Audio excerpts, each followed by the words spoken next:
Welcome back, or welcome if you're just joining us. This is the France 24 debate. We're looking at Hamid Karzai's CIA cash amassed over a period of a decade, according to the New York Times. Sometimes it came literally in bags that was delivered on a regular basis to his National Security Council. With us to talk about it from New York, he's a former head of MI6 counterterrorism. Richard Barrett, Senior Director at the Qatar International Academy for Security Studies. With us here in the studios, Iranian-born conflict resolution consultant Fahimeh Robiol. Also with us, Patricia Lalonde of the civic group Mobilization of Elected Women in Afghanistan. Also the author of 2 books on Afghanistan. Your most recent one, a biography of the opposition candidate Abdullah. Yes. And which is in French. Yes, which is in French. Soon in English, maybe? No, unfortunately. Not yet. No, not yet. Okay. And also with us, Abdul Hasib Siddiqui, who worked for the French embassy in Kabul, has been an advisor to panels here in France, most notably at the National Assembly. Currently a graduate student at the French Political Science Institute, Sciences Po. When you read the New York Times article, you see that this giving of cash starts to heat up in 2002. After the Iranians start to also send funds the way of the Afghan president. And, I mean, Fahimeh Robiol, what is Iran's stake and interest here? Explain that to us. In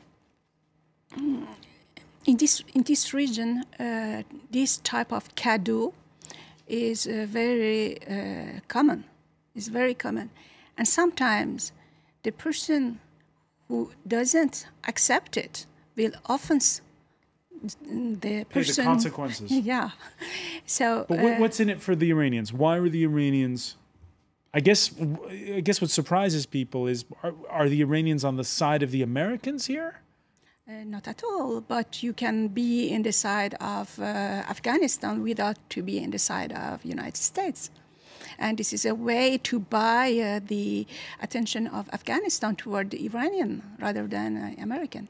Richard Barrett, it's an equation that not many people know about. Can I talk about Iran's interests a little bit? I mean, yes. Iran, of course, is a regional power and a neighbor of Afghanistan. And it's had tremendous problems from Afghanistan, particularly with the amount of drugs coming over the border. An awful lot of the drugs exported from Afghanistan go through Iran, and although it's a transit route, it also quite a lot of them stick there. And there are big health problems, big drug problems now in Iran, which the Iranian government would really like to deal with. And they're losing a lot of people on the border, border guards who are trying to prevent these very well-armed drug convoys from coming across. So there's that practical health drug problem straight away. Then, of course, there's the issue of the Hazara, who are Shiites, like in Iran, occupy a large area of central and western Afghanistan. And, of course, the Iranians remember the problems that the Hazara faced under Taliban rule, and indeed that they faced immediately after Taliban rule as well. And they're always been regarded as something of a sort of minority and a minority to be persecuted. So I think that the Iranians have an interest there. And then, of course, there's a general Iranian interest in having stability in Afghanistan, because instability in Afghanistan has led to these other problems. So not only can one understand why Iran is involved in Afghanistan, but also why Iran indeed should be involved in Afghanistan, just indeed as, of course, as Pakistan has to be involved in Afghanistan, and the other neighbors to the north, Turkmenistan, Uzbekistan, Tajikistan, and, of course, China as well to the east. So the fact that Iran was funding Karzai's office, I think, again, is not particularly surprising and not necessarily particularly unwelcome, because we do need these regional powers to be involved in determining somehow the future of the country. Was it at times in your previous life, was it at times awkward to know that there was the West on the side of Iran on this one? Well, of course, one of Iran's objectives is to prevent there being a permanent presence of American or other Western troops in Afghanistan. And the Status of Forces agreement that the Americans have sort of initialed with the Afghan government would perhaps allow for that. But I'm not sure that that's their main problem. I think their main problem is instability. And when one looks at it in the sort of geopolitical setting, one can see that there is a commonality of interest between countries like Iran and countries like the United States or other Western countries on Afghanistan, even though, of course, there isn't on the nuclear issue and on many other issues, including, of course, Syria now. All right. You mentioned there the drug trade. A UN report this Monday found that for the third year in a row, opium production in Afghanistan is going to increase. Afghanistan, which produces 90% of the world's opium. Let me ask you, Patricia Lalonde, what does this increase say about the situation right now in Afghanistan? It's a very bad situation due, in my sense, to the story of caches, of ghost money going to They're directly linked. Not completely directly, but I think as well, because there is part of Afghanistan where there is no drugs, no opium trade, like in the north of Afghanistan, in the province of Mazar-e-Sharif, in the Balkh province. There is not at all drugs now. So it is the case that if you want to have no drugs, it's possible. So it is really to say that it is Karzai's government and deal with people on the south of Afghanistan who is the problem, really. Because if we want to cut it... Fahimi Robiol, you agree that... I would add that in Helmand region, the rate of augmentation of the culture of poppy has increased 300% since 6 years. And Helmand region produce 50% of the opium, the culture of poppy in Afghanistan. So that's one of the reasons that there is not any governance in Helmand, and it can explain why the regions are going more and more out of the governance of the capital. When the Taliban are chased from Kabul in 2001, you're still a teenager living in Afghanistan, neighboring Pakistan, you were saying. When you hear the way the situation is evolving the last 3-4 years, what's been the cycle in Afghanistan since you returned there in 2002? Which way is Afghanistan, I guess, going when you look back to that time? Well, if we do a comparison between what was Afghanistan in 2001 and what is Afghanistan actually, much has been done. I will not say much, but a lot has been done. Because in 2001, all the government infrastructure, all the Afghanistan's economic infrastructure, everything was ruined to nil by the Taliban regime. So since we have the constitution, we have the symbol of the popular democracy, we have a parliament now from 2005, which started very slowly after a long period of absence from the Afghan political scene. So it gave a lot of hope to the Afghan population. All the investment that was done in the private sector in Afghanistan, the interest that the foreign investors had to Afghanistan, and now we have in telecommunication domains and in every domain we have a lot of progress that was done. But you see now, like we were just saying, the increase in the poppy trade, the increase every year of the insurgency the last couple of years. The security concerns in Afghanistan was never really in turn, and they had a lot of this regional dimension that I have to say that unfortunately that the Taliban issue, this insecurity issue from Taliban is coming from outside of Afghan borders. As we just heard yesterday that the Pakistani Taliban movement, the TTP, just announced their endorsement and their support, logistic and multidimensional support for the Afghan Taliban and for their spring attack that's going to start up this year. So for you, the problem is from the tribal areas of Pakistan? Mostly, but we cannot say Afghanistan's insecurity don't have only one source. That's the problem. We can speak about the drug trafficking, the regional, the drug mafia, We can speak about the Pakistan Secret Service implications in Afghanistan's internal affairs. We can speak about their support to the Taliban and indirectly for the Afghan Taliban. So we can speak about the corruption that you just said, the lack of the good governance also increases the insecurity, and we can have a direct impact on the internal security issues that would raise the organized crime actually in Kabul. We have a concerning increase of the organized crime. So it's a multidimensional issue. A multidimensional issue. Currently, nearly 100,000 U.S.-led forces still in Afghanistan. Now, they're supposed to be gone by the end of next year. There you see the bulk of the troops there coming from the United States, the UK, Germany, and Italy.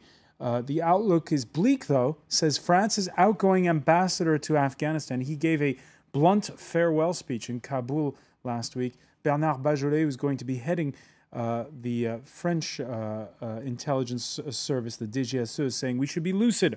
A country that depends almost entirely on the international community for the salaries of its soldiers and policemen, for most of its investments, and partly on it for its current civil expenditure, cannot be really independent. I guess, Richard Barrett, were you surprised to read such blunt words from the ambassador?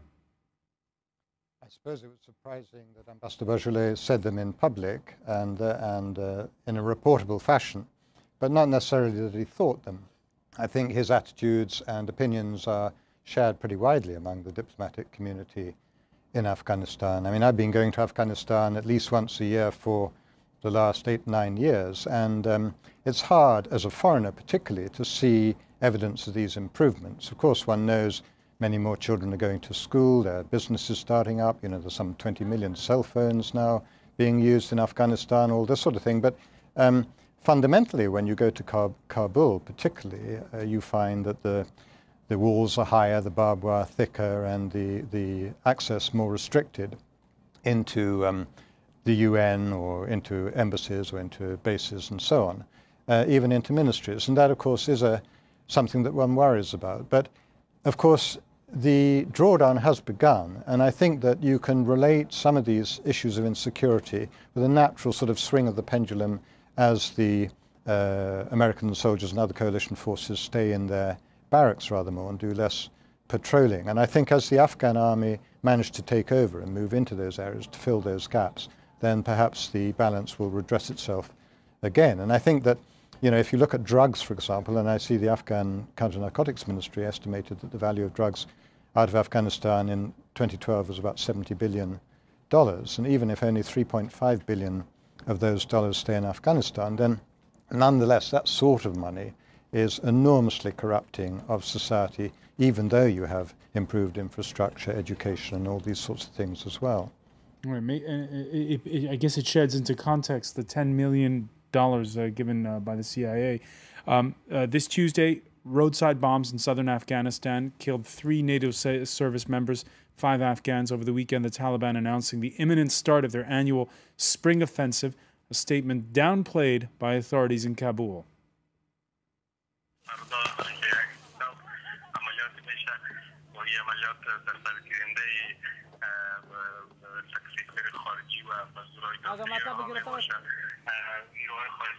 They should realize that they cannot continue to fight Afghan security forces.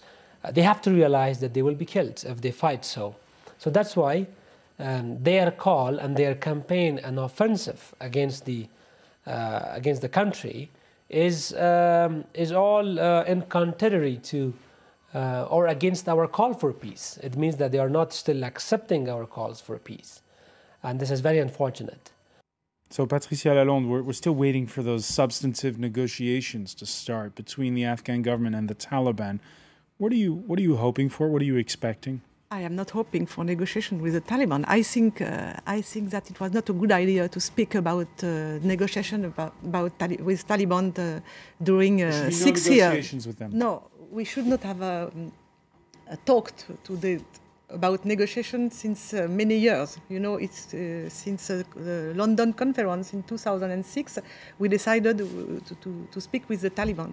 But we failed because there was no negotiation with the Taliban. And the opposition groups, opponents groups are talking as well with the Taliban, but they are making giving a very strong conditions to respect the constitution, women's rights, to lay their arms, of course. And I heard by some of my friends in Kabul that the Taliban say yes, of course, we are ready to be part of the democratic process and to go to election. And but we want absolutely to have the Sharia and they don't agree with the constitution. So that's why it's impossible I think that we always fail. Abdulhasib Siddiqui, is it impossible to negotiate with the Taliban?